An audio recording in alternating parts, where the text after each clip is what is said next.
Ang dating basketball player na si Mark Fingris at kapuso actress na si Kim Rodriguez ay naging usap-usapan sa X, dating Twitter, dahil sa mga ulat na sila'y nakitaan sa parehong lugar.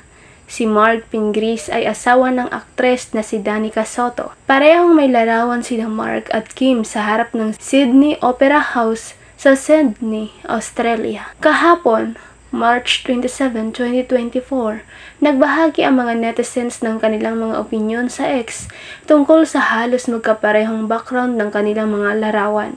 Ito nga ba ay larawan o inedit o bastang nagkataon lang?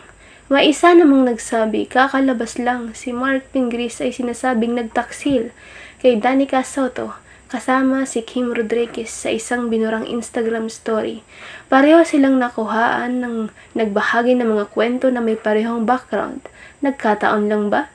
Ang mga netizens ay hindi naniniwala. Sila rin ay nakitaan na kumukuha ng larawan kasama ang mga fans noong August 2023.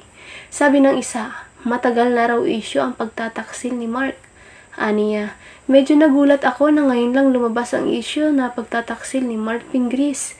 Kahit matagal na itong nangyayari, patuloy na pinuputakti ng mga komento ang Instagram post ni Kim mula sa mga taong gustong malaman ang kanyang reaksyon sa issue.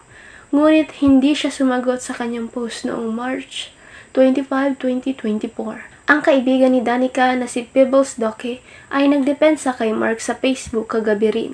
Ayon sa kanya, hindi niya gagawin yan. Maraming prioridad si Mark. Maganda ang pamilya nila. Ipinaliwanag niya na ang larawan ni Mark sa Sydney ay kuha pa noong Pebrero 16.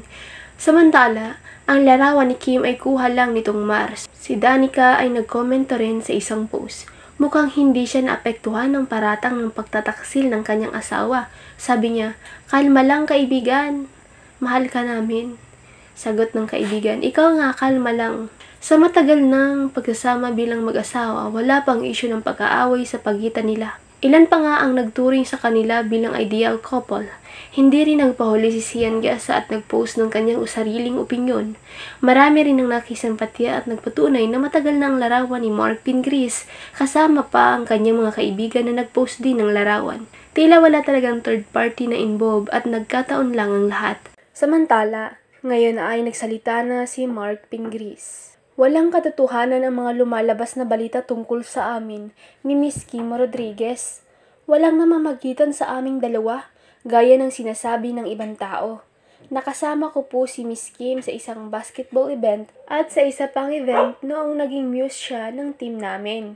Salamat din sa nagpaabot ng concern. Okay kami ng pamilya ko. Huwag na po tayo magpakalat ng mga balita na hindi totoo. Humihingi po kami ng respeto para hindi madamay ang anak namin ni Danica. Salamat po at God bless po. Ano ang masasabi mo tungkol sa issue ito? Huwag kalimutang mag-subscribe.